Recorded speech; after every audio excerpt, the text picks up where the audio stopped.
ഇനി sports and ഷോർട്സിലേക്ക് പോകാം. KD Jadhav സ്റ്റേഡിയത്തിൽ നടന്ന 5ാമത് 3x3 ദേശീയ ബാസ്കറ്റ്ബോൾ ചാമ്പ്യൻഷിപ്പിൽ കിരീടം നിലനിർത്തി കേരള വനിതകൾ.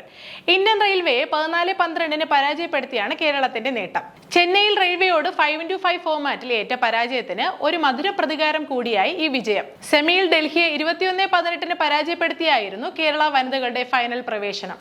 ഫെബ്രുവരി 12 മുതൽ 15 വരെ അരുണാചൽ പ്രദേശിലെ റോയിങ്ങിൽ നടക്കുന്ന 22ാമത് senior, junior, sub junior national mountain bike cycling ചാമ്പ്യൻഷിപ്പിൽ പങ്കെടുക്കാൻ തയ്യാറായി കേരള ടീം. സാഹസികതയുമായി മെഡൽ നേടാൻ 30 മൗണ്ടൻ ബൈക്ക് താരങ്ങളാണ് ദേശീയ മത്സരത്തിൽ കേരളത്തിന് വേണ്ടി പങ്കെടുക്കുന്നത്. വയനാട്ടുകാർ കൂടുതലുള്ള കേരള ടീമിൽ കൂടുതലും പെൺകുട്ടികളാണ് ഉള്ളത്. Mass start, time trial, relay എന്നീ 3 ഇനങ്ങളിലാണ് കേരളം ചാമ്പ്യൻഷിപ്പിൽ പങ്കെടുക്കുന്നത്. 72ാമത് സീനിയർ പുരുഷ കബഡി ചാമ്പ്യൻഷിപ്പ് ഫെബ്രുവരി 13-14 തീയതികളിൽ കാസർഗോഡ് കുമ്പളത്ത് നടക്കും. കേരള സംസ്ഥാന കബഡി ടെക്നിക്കൽ കമ്മിറ്റി സംഘടിപ്പിക്കുന്ന ചാമ്പ്യൻഷിപ്പിൽ 1ാം സ്ഥാനത്തിനായി 14 ജില്ലാ ടീമുകൾ മത്സരിക്കും. ചാമ്പ്യൻഷിപ്പിന്റെ തത്സമയ സംപ്രേഷണം കേരള ഒളിമ്പിക് അസോസിയേഷന്റെ യൂട്യൂബ് ചാനൽ കേരള ഒളിമ്പിക്കിൽ ഉണ്ടായിരിക്കുന്നതാണ്.